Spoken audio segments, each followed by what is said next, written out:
Ever start decluttering and suddenly your room looks worse than before? That's not failure, it's the secret first step. I used to be convinced I was failing at decluttering. My house looked like a thrift shop had exploded, and I felt completely overwhelmed. I was ready to surrender to the piles. I'd scroll through perfect minimalist homes online and feel this wave of guilt. Why couldn't I get my act together?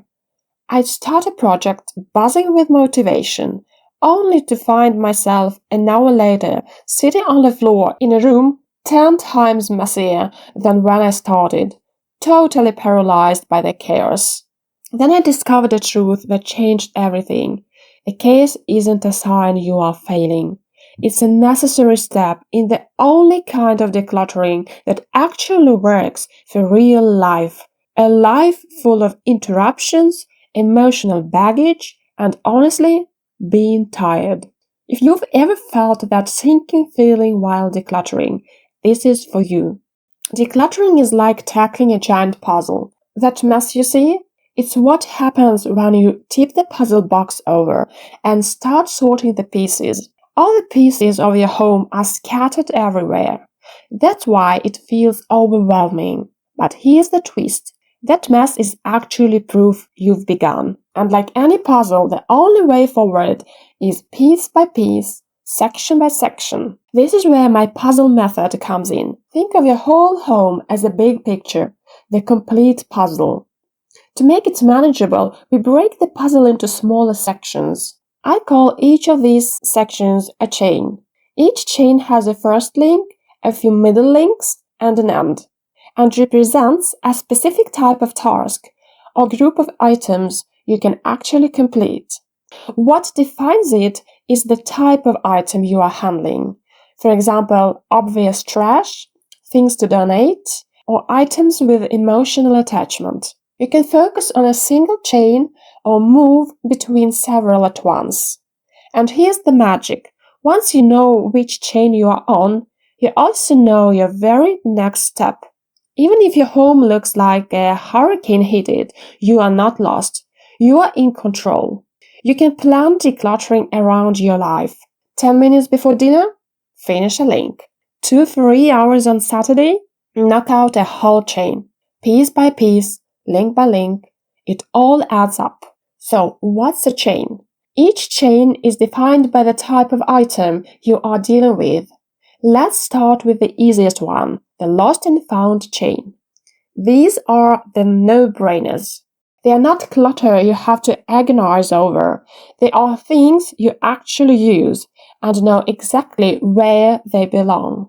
Coffee mugs that wandered into the bedroom, shoes left in the hallway, books stacked on the floor, or that pile of clean laundry on a chair. This chain has just 2 simple links. Pick up something that's clearly out of place and put it back where it belongs. That's it. Done. Chain complete. The beauty of this chain is that it's quick, satisfying, and gives you instant momentum. 2 moves and boom, you see a visible difference. It's basically the grown-up version of clean up your toys, only now the toys are mugs, socks, and shoes. Here's the important part. A chain doesn't always have to be finished in one go. Each chain has a first link, middle links, and an end. Busy people can't always complete the whole chain at once. Take the trash chain, for example. In some places, it's short. Collect trash, take it outside, done. In other cases, it's longer. Collect trash, sort recyclables, wait for pickup, or drive to a recycling station. The key is, even if you stop mid-chain, you know the next step. You are not lost, you are mid-chain. Even 5 minutes can give you a completed link and visible progress. I've mapped out 7 or 8 chains for myself. For example, lost and found chain for the things that need to go back home, trash chain, donation chain, and other chains. Even the tricky stuff, items that mean a lot to you emotionally. Sometimes I juggle several chains at once. That's why my piles look wild. They are different parts of the puzzle, happening simultaneously. But here's the payoff. Every time you finish a chain, you've locked in a chunk of the puzzle. You can point to it and say, that part is done. The rest of the room might still look messy, but now your brain sees progress, and progress feels really good. So here is your challenge for today. Pick one tiny area, a desk, coffee table, or a corner of the floor. Choose the lost and found chain. That means putting things back where they belong. Books to the shelf, mugs to the kitchen, shoes to the door. Set a timer for 10 minutes. When it rings, stop. Look at what you've done. That's a finished chain. That's your first completed chunk of the puzzle. And the best part, once you finish one chain, it's much easier to start another. Slowly, chain by chain, the puzzle of your home comes together. Next time you are surrounded by chaos, don't panic. It's just puzzle pieces waiting for you to link them. Take a deep breath, pick a chain, and start with just one small area.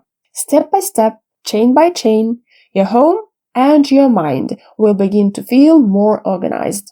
I'd love to hear from you. What's the messiest corner or pile in your home right now? Share it in the comments below. Let's celebrate small victories and the real-life chaos we all deal with.